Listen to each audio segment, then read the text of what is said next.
Yep, I'm looking. I don't see anything yet. I'm on your page. This isn't about sides, it's about standing up.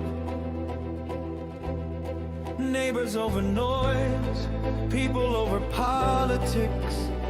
From back roads to main streets, from early mornings to late nights. This is what it sounds like when a community moves together. Maine isn't a Yeah, I'm here.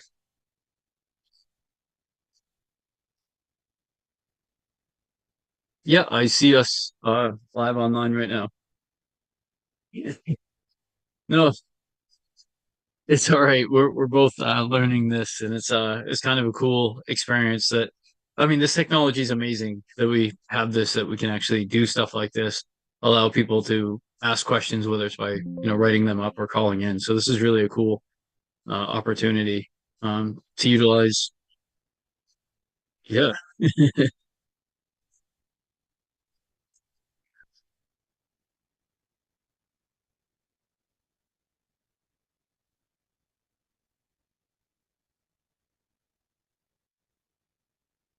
it's still giving me difficulty to share to my page. Why is it doing that? But I'm not sure. Anyways, we can I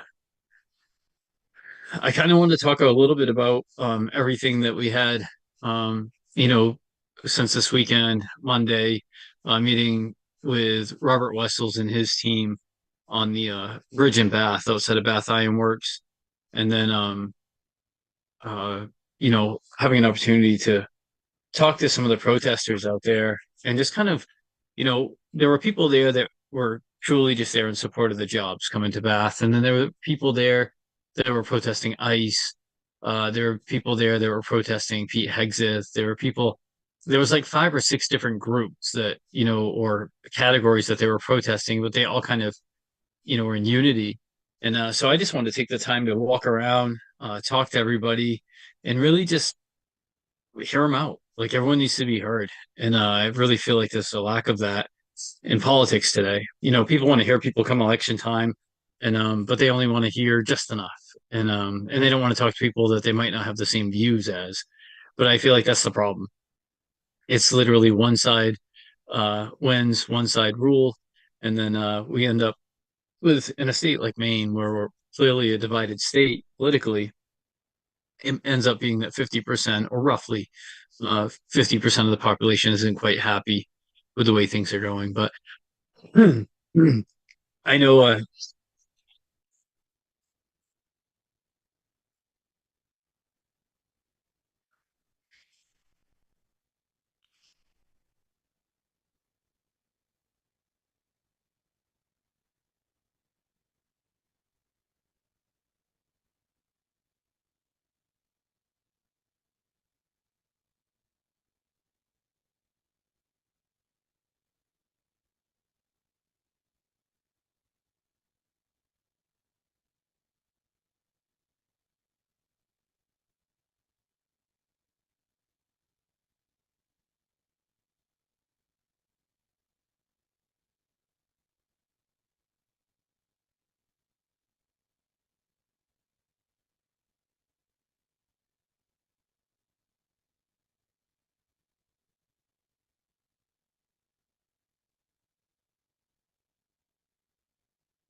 yeah,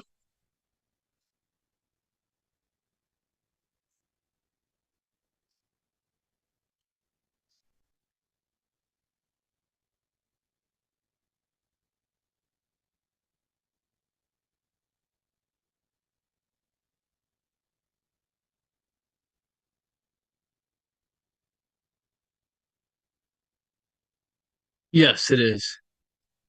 Yeah, and it was really, like, obviously none of it's really that scripted. Some of it doesn't go very well. Sometimes you can hear people blowing whistles and stuff like that. Yeah, and but I figured it was worth it. Honestly, like, there's the lady that I talked to, that I brought. I just don't want to say her name or anything like that, because I don't feel like that'd be fair. But that I had brought from one side of the street to the other to, have conversation. It taught me some things too that maybe we can talk a little bit more about. But one of the things that I really uh, liked about the whole situation is that we've been in contact ever since Monday and talking quite a bit and just talking about policies and stuff. And it's amazing how close we are. The thing that happens with us, though, I think as people, is we get kind of asphyxiated. Probably like, you and I both have this massive discuss the way that things are done in child services in the state of Maine. And, I think it's easy for people on all sides to kind of be behind that. So we don't see as much opposition to the disgust, except for maybe amongst politicians or those that work in the agency. But, some people have that thing, the one thing that they're really fighting for, and maybe they don't feel like they're being heard, so they keep kind of shouting the same thing, not realizing how much division they're causing, because people, someone who's shouting something, people are less apt to maybe take a minute and listen to. And so that's why I kind of walked her across the street. I felt like it was kind of a opportunity for me to see something, and maybe I'll just talk about it right now, but I really do feel like I saw something that I really never would have thought I would see. I thought in general, we could all say, you know, a child's life matters, Black lives matter, white lives matter. But she wanted to know if somebody could say specifically, Black lives matter. Absolutely. Like that wasn't a hard thing for me. And then she said, other people can't say that. And I said, yeah, they will. Like I was kind of like blown away that she thought that other people wouldn't say that. Like didn't have the it in them to just simply say that. And I kind of wanted to prove her wrong, like not in a bad way, but in a way of hope, to hope that she wasn't right. And some of the responses that we got from people actually blew me away. That people were so uncomfortable saying it without saying all lives matter. To sit down at the table with somebody, and all lives do matter, don't get me wrong, but I understand where she's coming from too. Um, she really wants to voice the injustices that she believes and that she has seen in her life, and and even prior, like some of the conversations we've had, it's just the history of things that have happened here in this country. And America is an amazing place, a super super place. We have our flaws, we have our mistakes, and things that took. I mean, look at even voting. Voting was only for men for so long. And then it took forever before we allowed women to vote. There's so many things that we slowly grew into as a society. As we learned I guess, folly, our mistakes, we've done better. And so when we went over across the street and we asked, I believe the first person, at first just said all lives matter. Yes, all lives matter. And then I think I asked, or she may have asked, can you specifically say that Black Lives Matter? And they did. And so she was like, well, there's one. I don't think we'll find another one. And one of the things like I've been talking to her about is like instead of looking for the people who don't want to agree and want to put up a stone wall and completely divide themselves from you on a topic, those ones who are willing to come to the table, those are the ones we want to talk to, because they're the people who eventually over time, when we're all civil about stuff like this and have conversation, allow people to speak because they feel like they haven't been heard. Allow them to speak, and we're gonna change. We're gonna change perception. We're gonna change the way that things are done. And screaming through a megaphone, blowing a whistle, and both people had the right to do that in that protest, or in support of, or whatever it may be. But I feel like there were like six groups of protest in some sort, whether you're a supporter of Bath, a supporter of ICE, anti-ICE, uh, just, I mean, if you just look through those videos, you'll see the signs. It was just really a diverse protest. And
Yeah.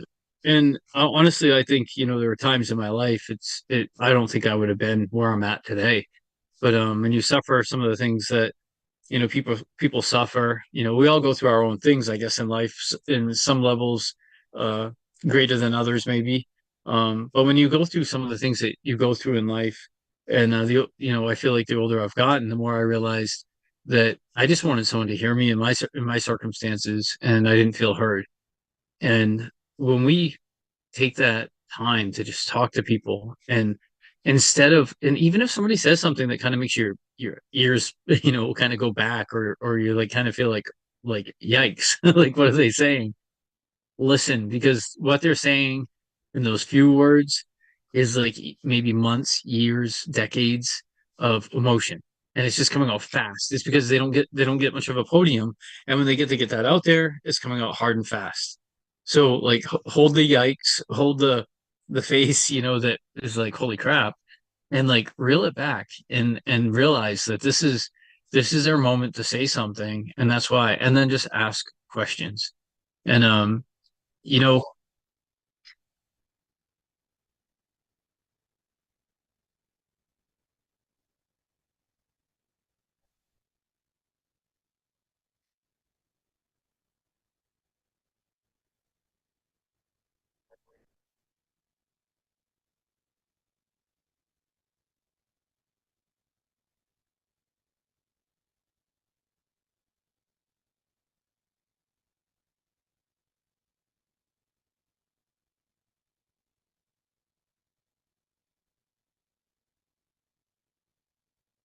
right.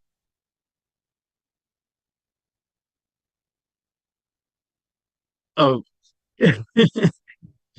just talking about the feeling and of people, and honestly, from there, I just remember you talking about emotions, and um, going from there.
It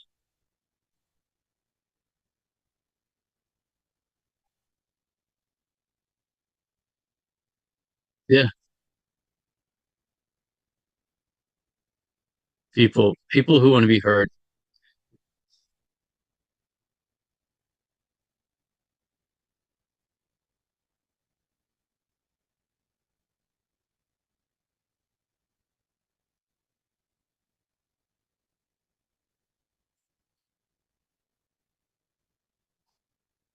Right.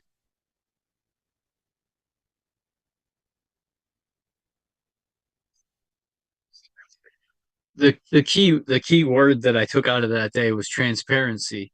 And like it's because everyone I talked to just said, well, we don't know, or like we don't know what the government's doing.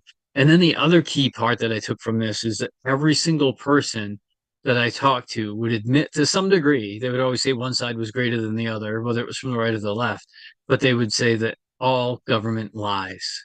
And and I would ask, is that acceptable? And most of the time they would say no, but this administration didn't do it as much as this administration. And this administration's promised this and we didn't get that. And then I would play the devil's advocate, regardless of which side people were coming from, and kind of throw something out there. And they would say, well, that was just misunderstood. And it's strange because we're defending people who do lie to us. We're defending these politicians that have lied when we don't need to defend them. If they do something good, then praise what's done really well. And I like the post that I saw as we were getting ready to go live with this that you put up, just thanking a representative for his stance and stuff and the work that he's doing. Yeah, and it doesn't matter. I don't even know if he's a Republican or a Democrat, and that doesn't matter.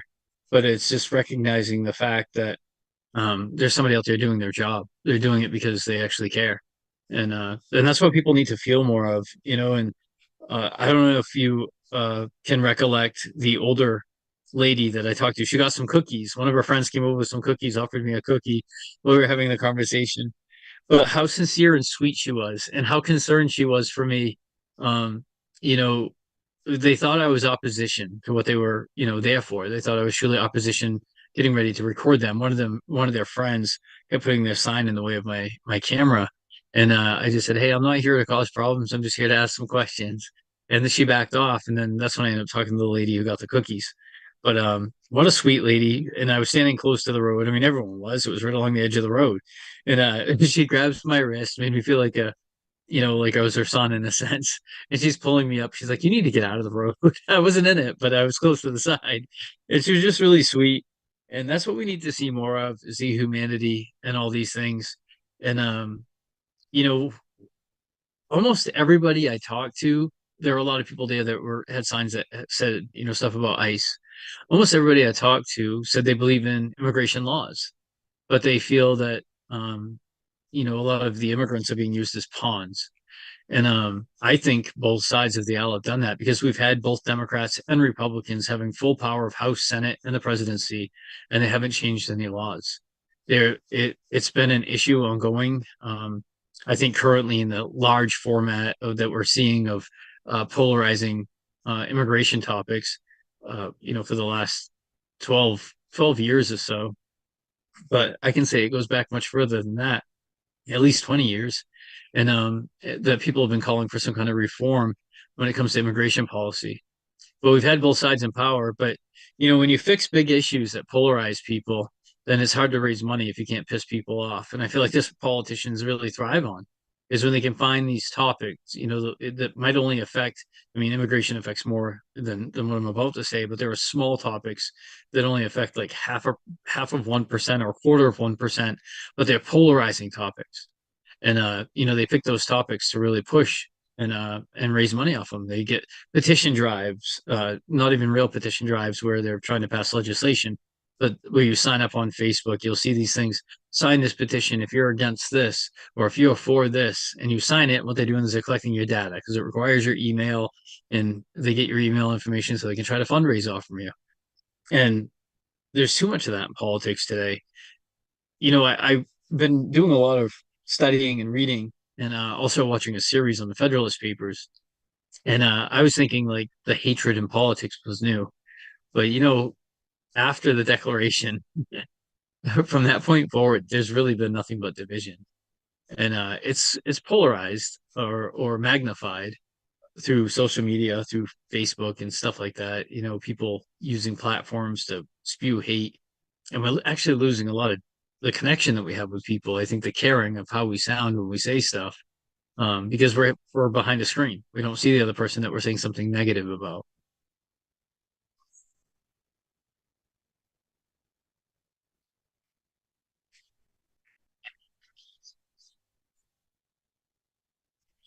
Yeah,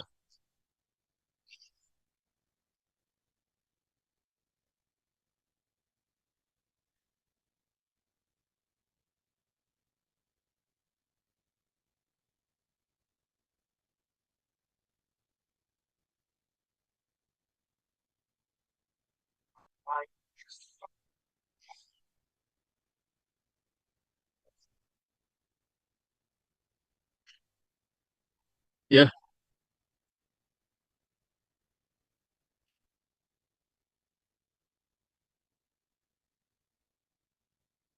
It, on both sides of this, there were people who said, "I have no desire to talk to anyone who supports X," whether it was um, the anti-ice movement or Pete Hegseth coming to Bath Iron Works for jobs.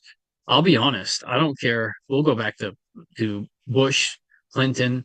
If Hillary Clinton was elected, if Biden was still president, and they were sending someone to boost jobs in the state of Maine, a deprived state, a state that's one of the poorest in the country, um, you know, I don't care who's sending them. I'm gonna go. I'm gonna wave a flag because I'm gonna do it for the people, for the jobs. I'm gonna do it to show support that we're excited that money's being spent in our state. And these jobs, they're not like 6 month construction projects. These are 7, 10, maybe 15-year projects. This is amazing stuff. So and when I explained that to a lot of people, they thought I was down there to show support for Pete Hegseth. And I said, no, I'm showing support for the people of Maine. Not that I have anything against the Secretary of Defense. There's a lot of rumors and stuff out there. I try to stay away from judging anybody except for what they're going to do for my state and the people here in the state of Maine. And I just, you know, I felt like being there and showing support for, a leader of that level, Secretary of Defense, coming to the state of Maine, was something to help benefit the people that work at Bath Iron Works. I have family that works there. My nephew uh, is an inspector there, and I'm really proud of the work that he does in building the defense of America and helping to build these amazing, amazing machines. They're amazing.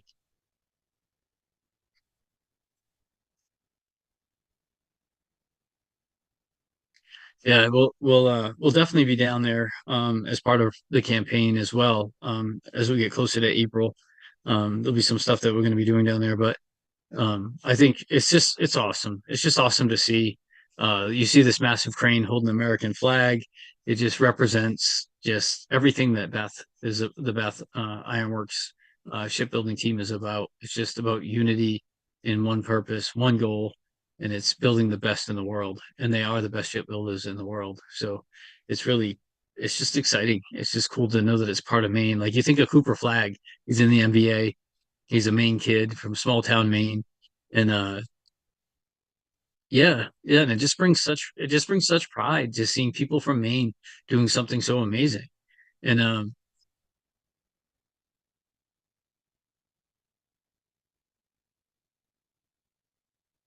yeah, yeah,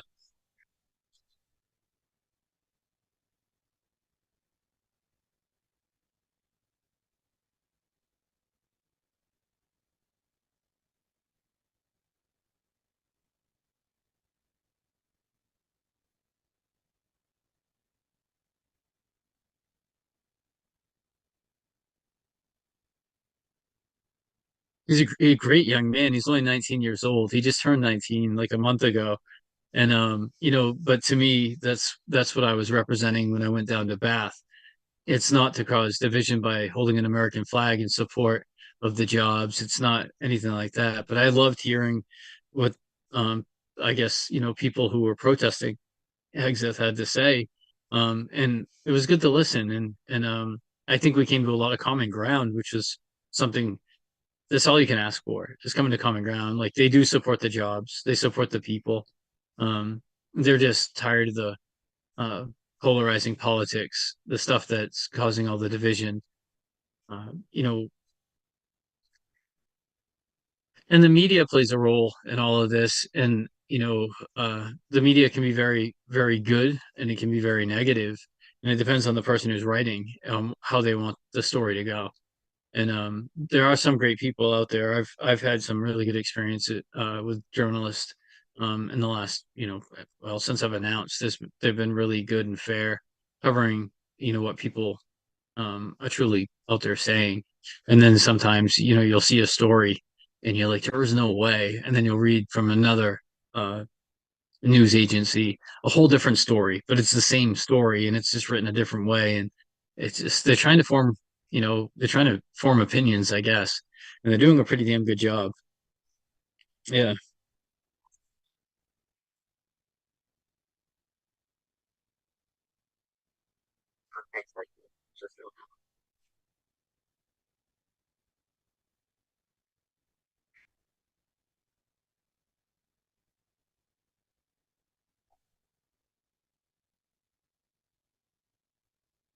Yeah.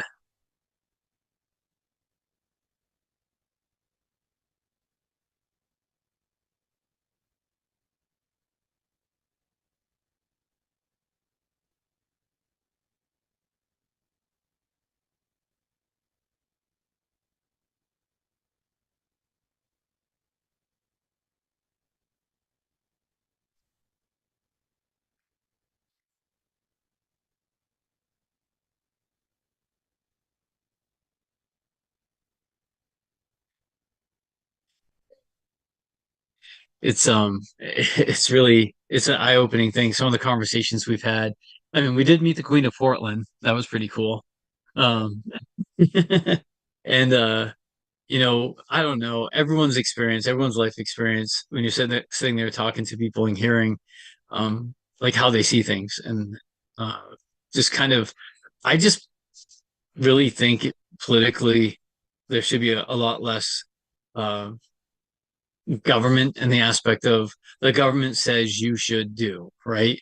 Because the more we build that, the more we build policies that can fail people and take away freedoms.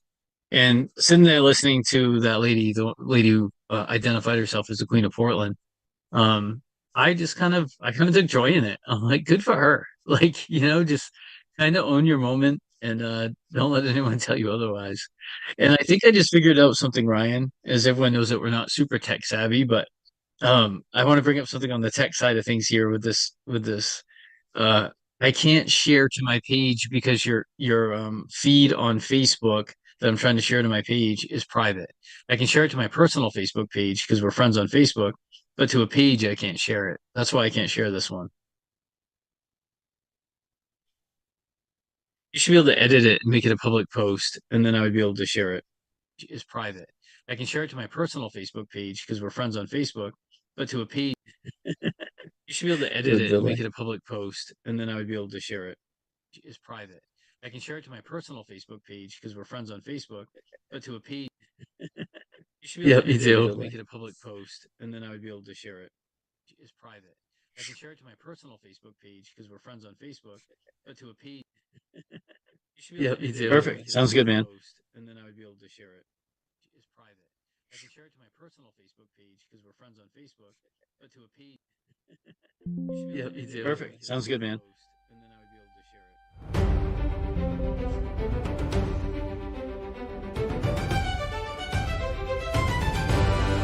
Sounds good, man.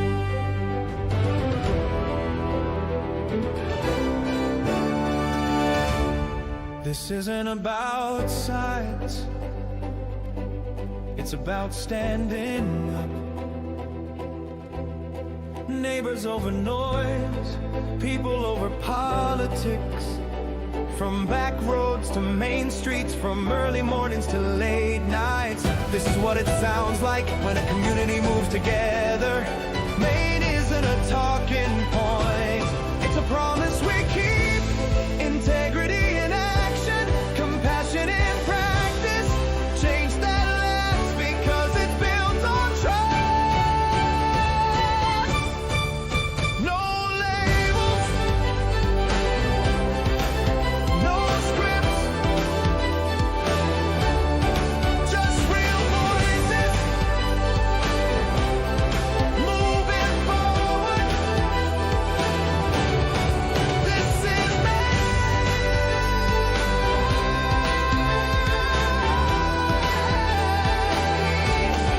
This is free Maine.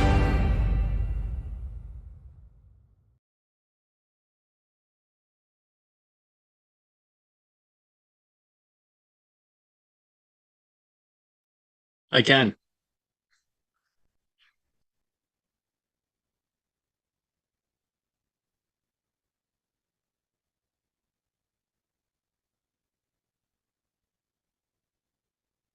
When you go up to edit, like the three dots on the right upper corner of the screen, does it have edit privacy in there?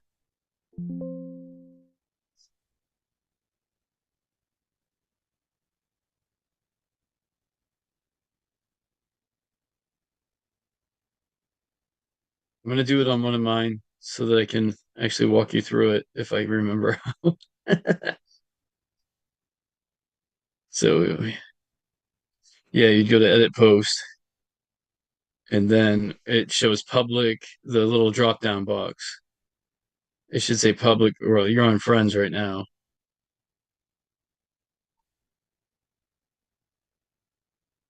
Yeah.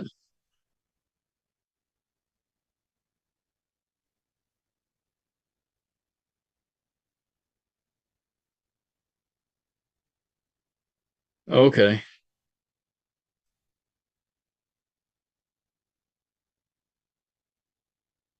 maybe from the beginning, maybe we can change it. Do you,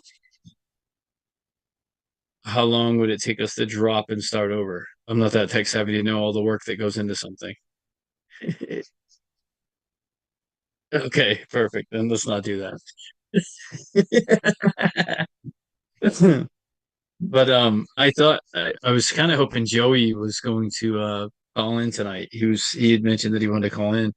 But but yeah, so we've got stuff coming up. We were talking about the issue that kind of drives us, crazy the most, and that's DHHS oversight, government accountability when it comes to the Office of Child and Family Services. But we have Robert Garza coming April 18th. I think that's going to be a great thing for the state. I think it's going to be great for the people. I'm pretty excited about him and Lincoln Brubaker coming, talking about the laws that they've been working on that they've passed across the country, time taking time back, the preponderance of evidence versus beyond. I mean, yeah, preponderance of evidence and clear and convincing. They've changed a lot of state laws with when it comes to civil court, family court.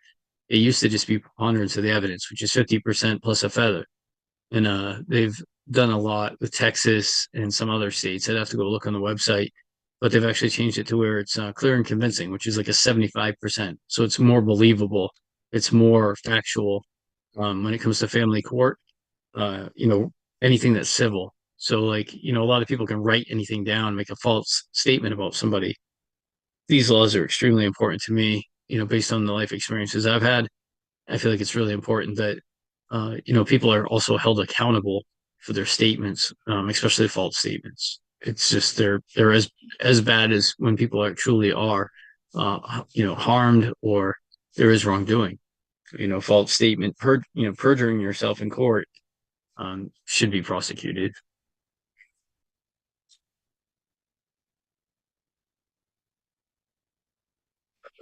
No, but the cool thing about technology is I think I can find it right now.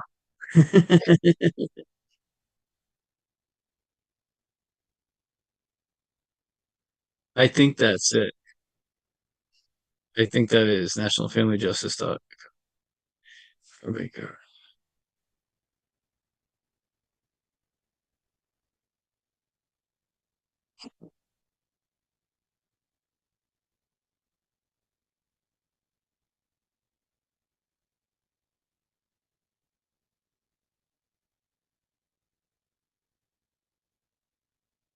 So I think he's part of that organization, but he actually does have a direct website. It's Robert ROBERTGARZA.US.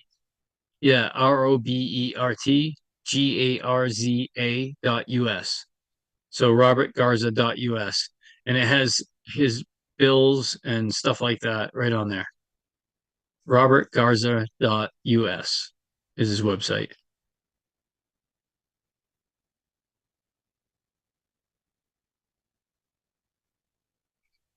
Yeah, pre-written per state. It's awesome.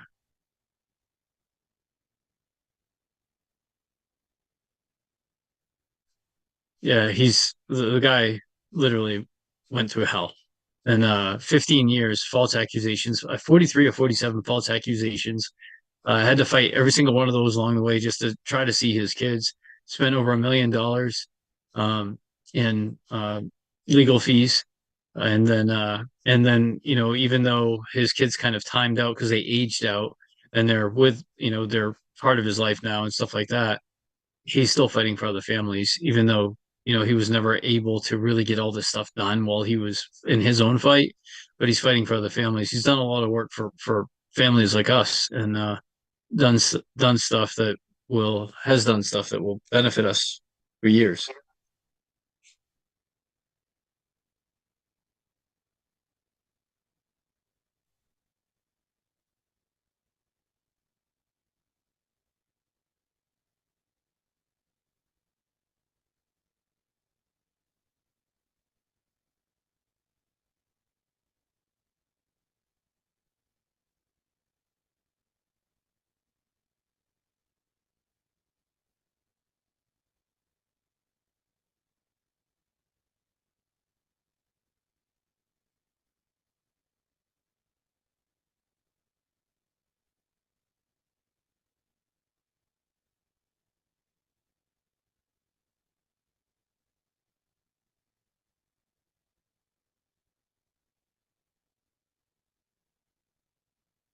Yeah, I mean that's all we can do is, if you it's hard though. I mean, we both know what it's like when you're in the midst of it and you feel like someone has completely put their foot on your chest and you can't breathe. You feel like you have no energy and you're just surviving. You're in survival mode trying to get through the situation. And when you survive it and you realize that um everyone else's life, everyone else's world just keeps going on. And then you start recognizing other people are suffering through the same things you've suffered through. And then you realize that your pain can become advocacy for others, and pain becomes purpose. And I think that's one of my favorite things that you say is, pain does become purpose or purposeful. And we're not experiencing this for nothing. We're experiencing it because other people are experiencing it as well. And as we see an agency that only follows its own rules 94% of the time, um, it's I hate it every time I say it. I can't help but laugh because I just think if my employer, if you think of properly doing my job 6% of the time, and I only worked like 2 hours a week, efficiently, I wouldn't have a job. Nobody would have a job, and that's what we have going on with the HHS. They're operating at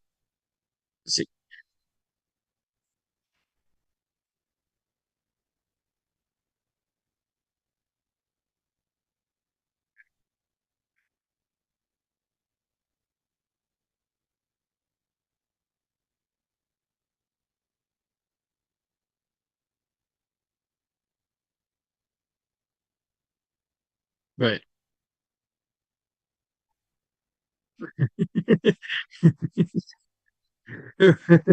It's your lunch breaks for the week.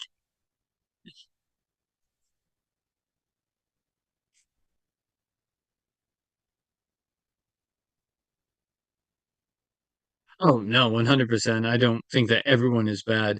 I think sometimes though we follow a crowd though. When things are going a certain way, it's our employer, and we have people in management that say that things are done a certain way, and they're not checking to make sure a new employee or somebody knows the proper procedure, then it's obviously somewhere. It's in the leadership. It has to be at least in the leadership. But I don't blame everybody. I blame it on the structure that they have there.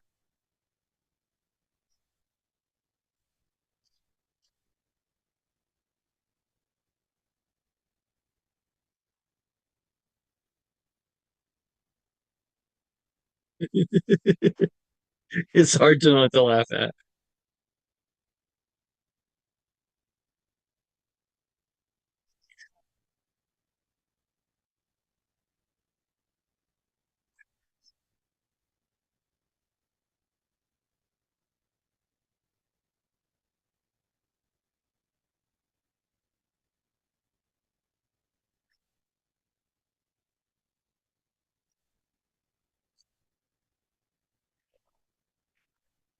Yeah.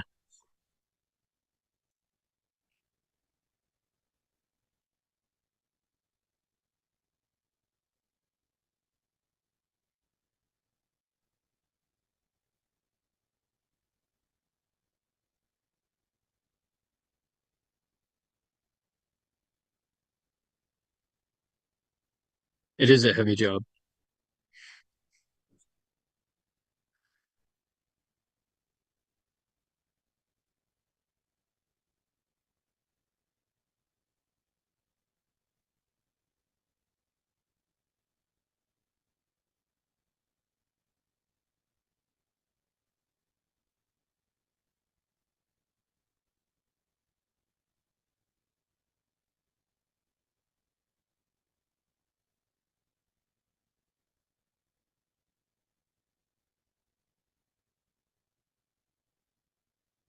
Right.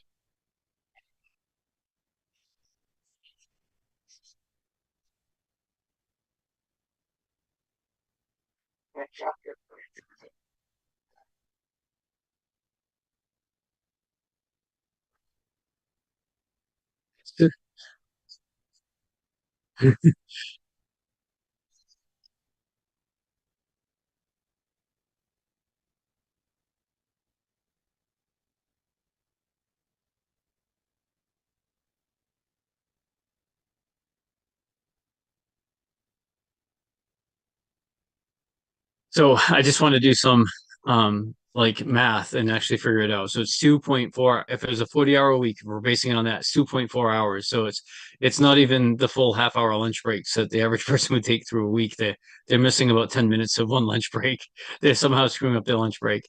Um, and and then when you sit there and think of the fact that there's 3,000 employees, around 3,000 employees that work for DHHS, and you take and figure out what is 6% of 3,000. Well, we've got about, if for every 100 you got six, and then if you got times 30, we got about 180 employees that are doing their job correctly. If it's broken down to an employee doing their job 100% of the time.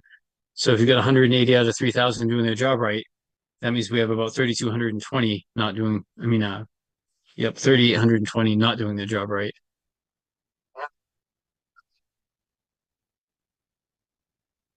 Yeah.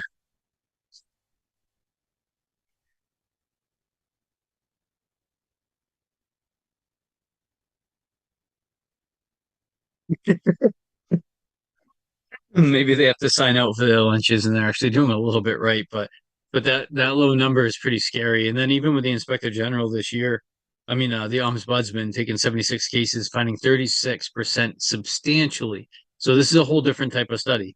This is substantial failure in 36%. I mean, 36 out of 76. Yeah. And it's substantial. It's not like that just, one thing was missing on a piece of paper or something like that with a 96%, 94% number comes from. But there's other numbers that go with that study that show that truly about 50% had substantial failures. And but still that 94% had failures is pretty significant to me.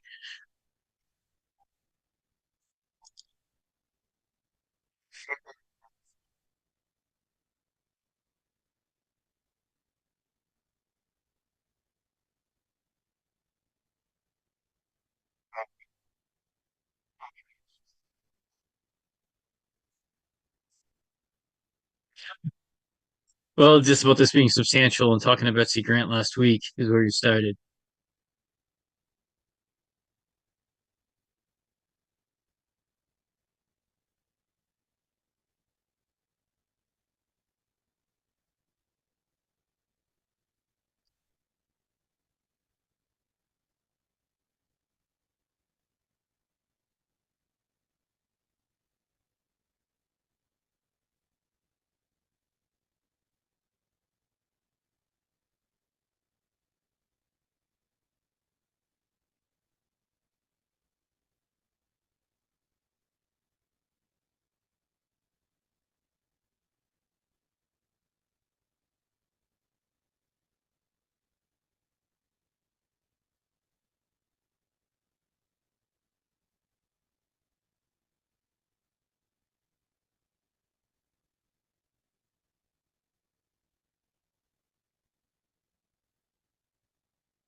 Right. Right.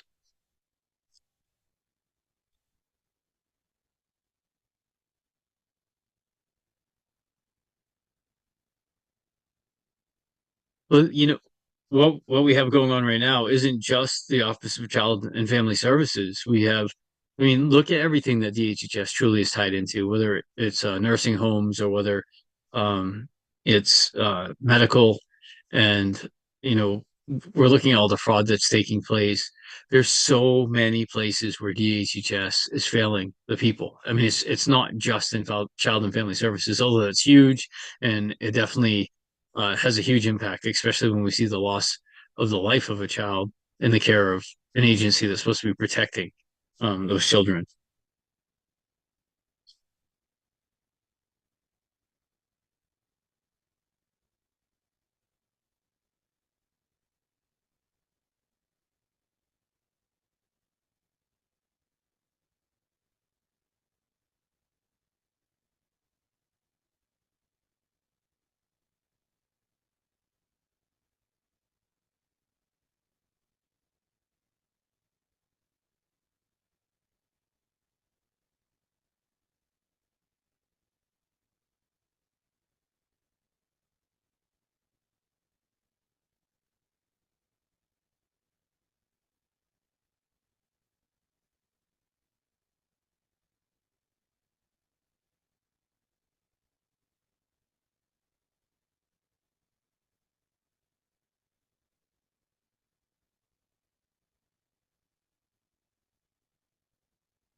Just well, I understand where you're coming from, though.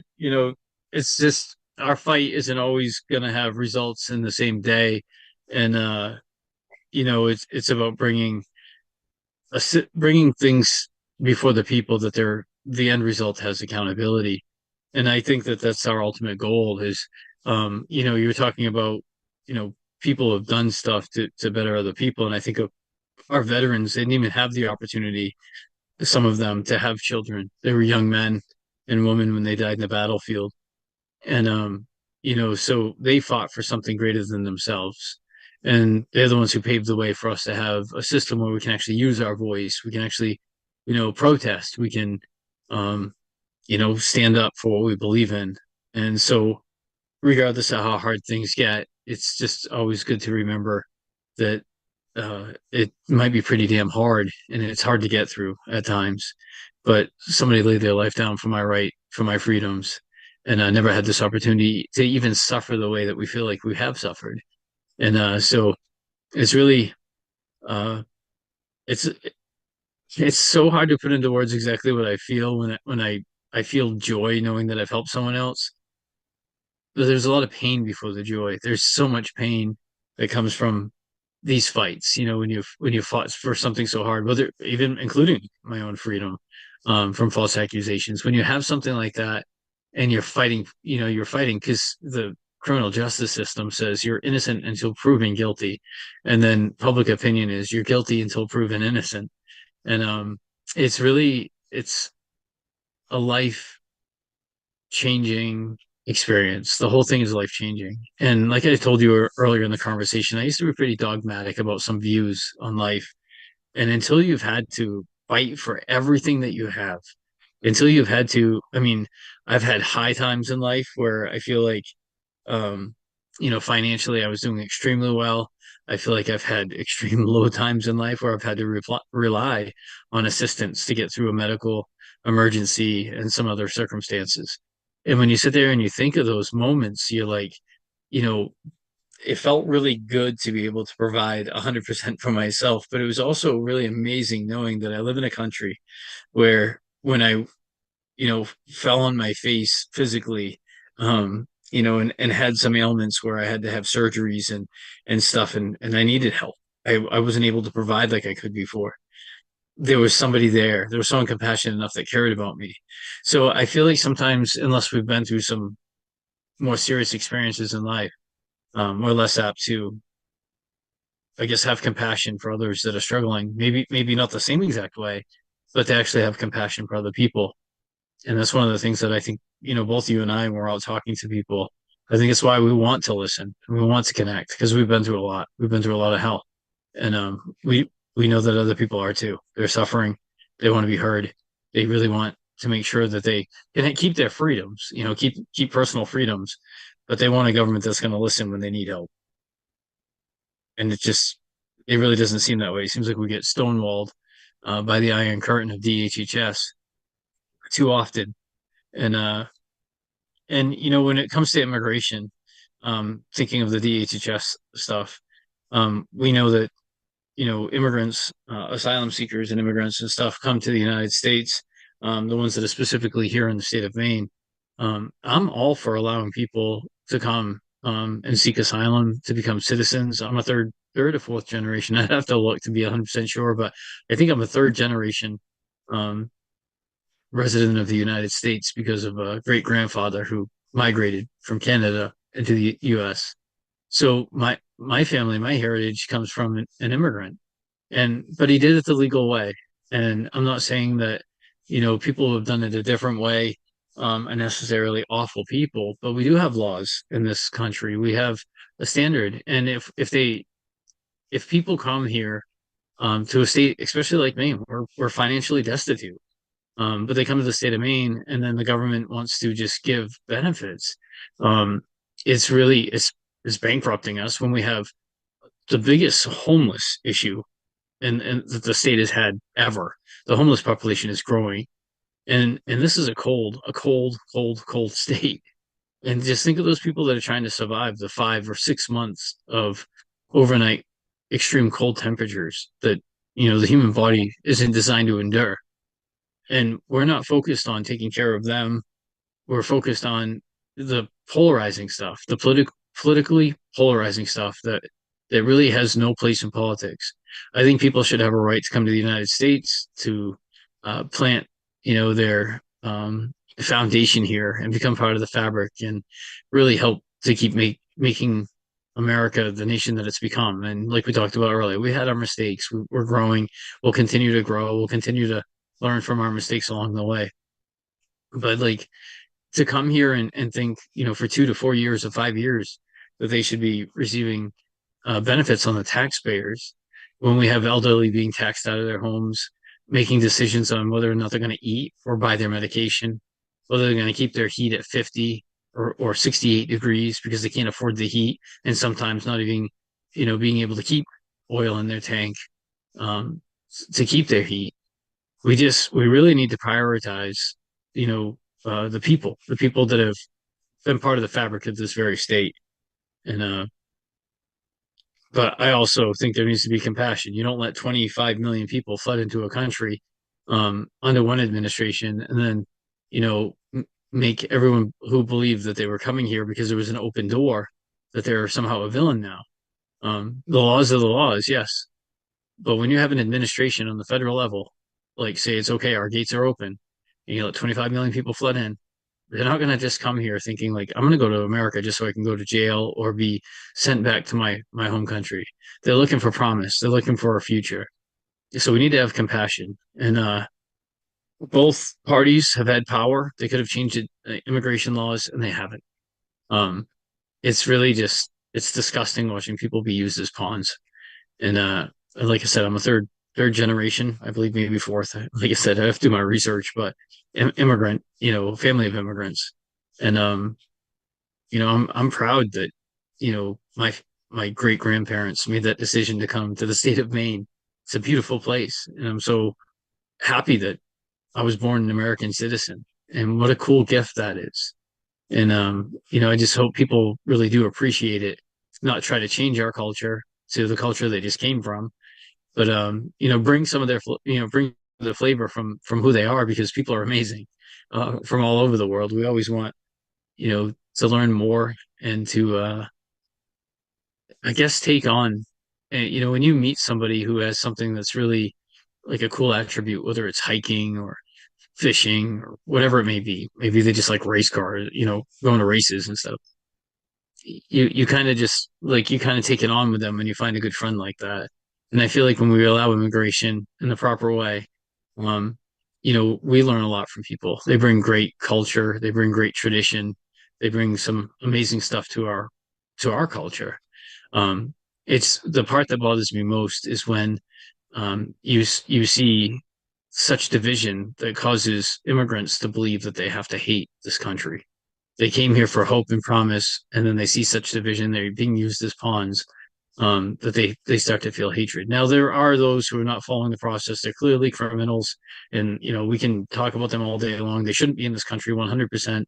The ones that are clearly like if they've committed any crime, just get them out of here. We don't have to wait for any further process. We know that they're not going to become citizens. They need to go.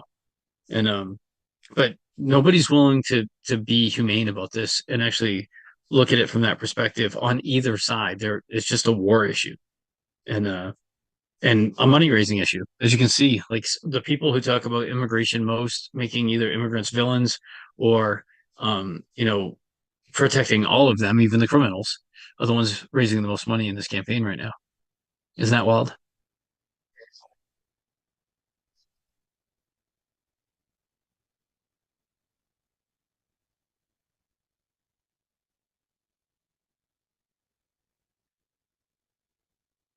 No, no, and who's going to travel thousands of miles? This isn't like a couple 100 mile trip. Maybe, I mean, maybe for some people, a few 100 miles, but most of these people have traveled thousands of miles, especially to be here in the state of Maine. Um, and who's going to travel thousands of miles, uproot the only life you've ever known for this idea? And I mean, it's just simply an idea that there's something better, that there's something better out there. And I want to be part of that. And like, so you uproot everything you have, leave family members behind for this promise because right now, like say today, the gate was open to go into any facility that maybe Fort Knox, where all the gold is, and you could have as much as you wanted if you worked hard. Like, who wouldn't want to go? Like, who wouldn't want to walk out with loot of gold? And I feel like America is gold. America, any state here within the United States is a golden opportunity to most of the world. And it'd be hard to say no. And I just don't think people recognize that.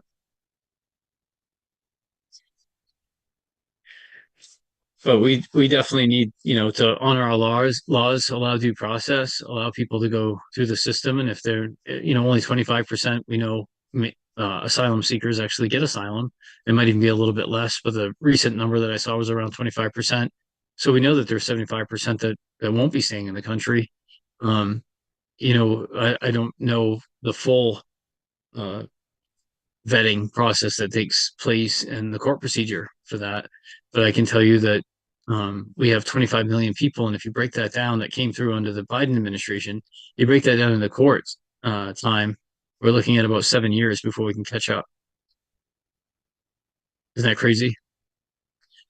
So that's why this has become such a polarizing issue on both sides. Because how do you deal with 25 million when only 25% will likely stay, which is about 7.2 million or something like that, 7.25 million. And then actually, it's actually less than that, 6.25. Yeah, 6.25. That will actually stay at a 25 million. And then so you know that the rest technically would be leaving at some point in the next 7 years.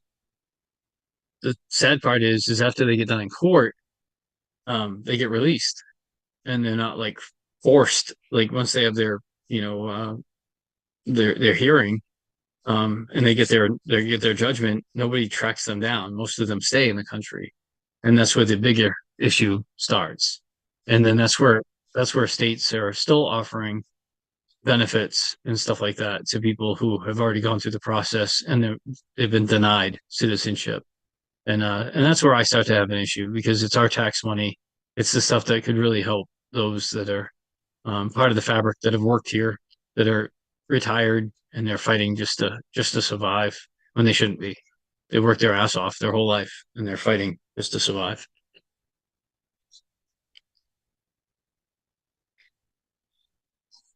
Yeah, no, we've gone over anyway.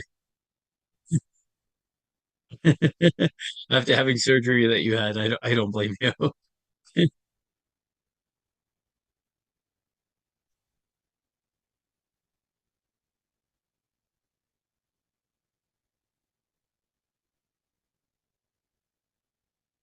No, I haven't talked about it at all on this, but yeah, I had surgery on Friday. I was out supporting everyone on Monday, and I had this massive, it looked like a paddle for like a cast on my hand. I felt kind of silly, but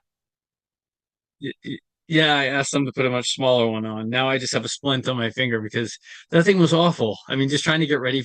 like for the day. I couldn't even dress myself. It was not fun.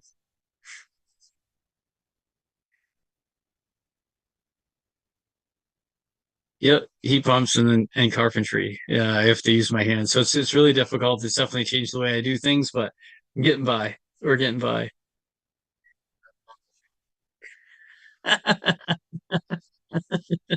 It was to slow us down a little bit, but thank God for the little bit of a break because we got some crazy months coming, and we need to get out there and kick some butt and just speak to the people, and then let people make the decision at the end of the day. But I'm excited, Ryan. Well, take care of yourself, and